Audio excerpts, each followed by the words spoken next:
first, we start off with the bank inferno heating up. The financials under pressure again today. The sector hitting a fresh 2018 low, and it's been a rough week, month and year for the group. Now down more than 19% from its 52-week high back in January. This as it inches towards a bear market. So how much worse can it get for the banks? What does this mean for the broader markets, Guy? Welcome back, Mel. Thanks. Great to have you back. Great to be back. So listen, in the spring, in the summer, I tried to make a bullish case for the banks on valuation, on price to book.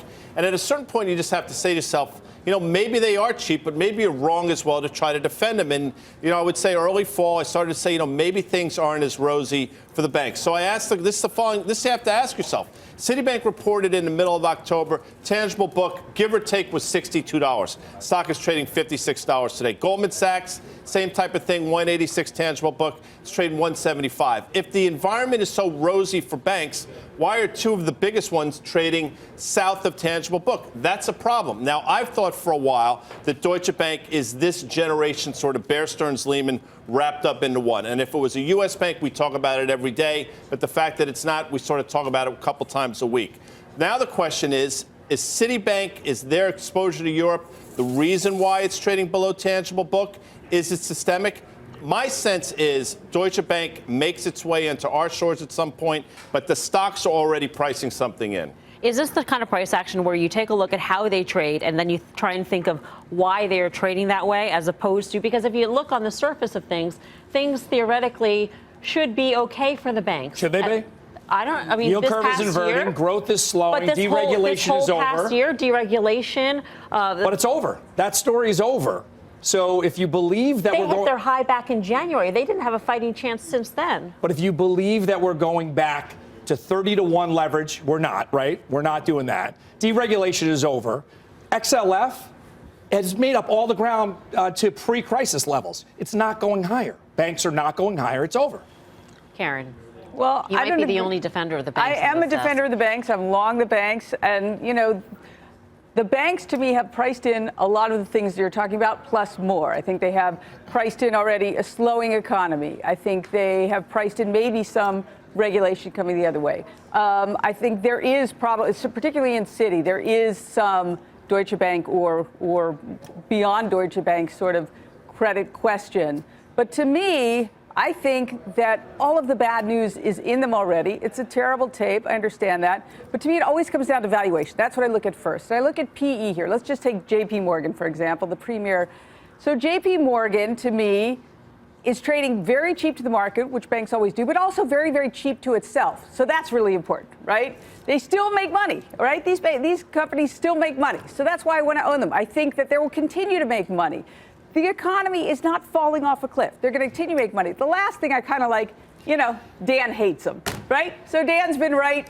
Give him that. Guy, too, also been right. You're obviously not positive on the banks. But the XLF from the election, the XLF was up 90%. Now it's still up 50%. So when you say they priced in a lot of bad news, they're still pricing in a little bit more rosiness. We've got now divided government. So that's where you started off, saying that there might be a little bit of regulation going the opposite way. I don't see growth going the right way. You have an inversion of the 3s, 5s, maybe the 2s, 10s coming up. Let's say all that is true. So one then could make the argument, follow what you're saying, there is no price at which you would own banks. No, they're still up 50% since the election. So there was a lot of stuff. Relative to the election. But I can't forget that. I just look at them where they are now. What are they going to earn? Right? What is the decision right now? The decision right now is if you look at, there's a definite double top. Guy, you like the double top, right? XLF, if you go back to 07 and you go back to now, there's a distinct double top around the $30 range. I mean, it sticks out like a sore thumb. Look at that thing. I don't think going back to 07, you have Citibank here, which was in the XLF in 07, which is 1/10 of where. Forget that. Do you think that we can go back to pre-financial crisis levels in the financials? Were things rosier pre-financial crisis levels than they are now? The prices were different. Where they traded were different in terms of the multiples. So were you able to, right there, we were pricing in nothing but rosy skies, right? So pre-crisis. Pricing in nothing, rosy skies with a levered balance sheet and inherent level of risk. Levered. Right. Exactly. That's my point. Let me finish. With a downside. Okay. So if you have that kind of downside that they have then, you would have had to have some more upside. Right. Right? This is a very different risk reward scenario. This is a perfect example. Perfect example. You see that leverage and you say they had a tremendous downside. I see that leverage and say that's the only reason why they were making the profits they were making, and that leverage is never coming back. 30 to 1's not coming back. I'm not arguing for 30 to 1. I don't think they should have 30 to 1 leverage. Without 30 to 1, you're never going to see the profitability come back to the banks. That's why they're a sell. That's not what you're saying. That's not what I'm saying. I'm not saying they also wouldn't be trading at the multiples they traded at then, right?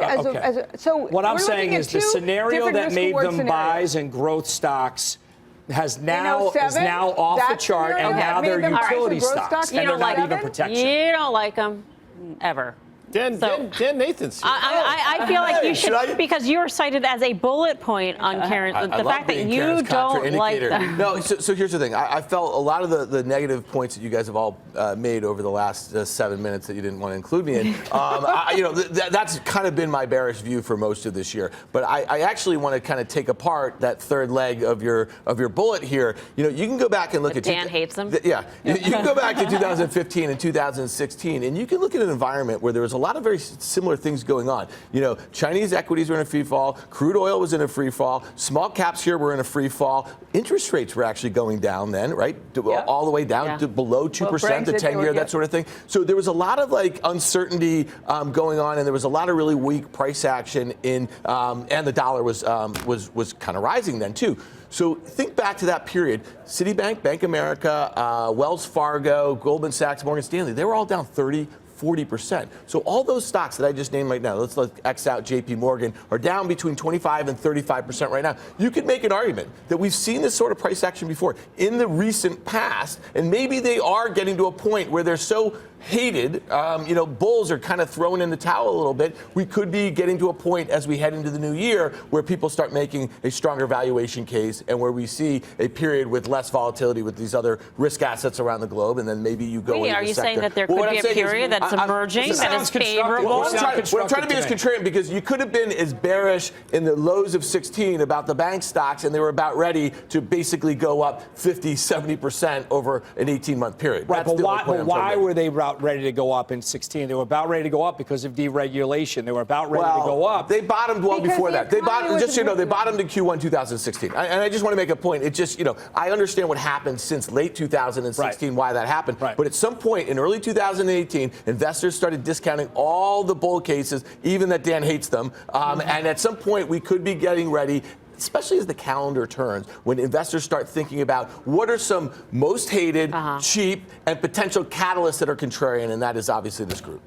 You asked an interesting question. Are we looking for reasons? I am, because I clearly don't know why. Because it almost doesn't make sense. And so people will make the comparison to the financial crisis when actually the bank balance sheets are much different. Better. The systemic risk in the system is much different. So I don't know what the reasons are. I know, though, that the stocks have not performed well. I could say that Goldman Sachs is Goldman Sachs specific, probably is.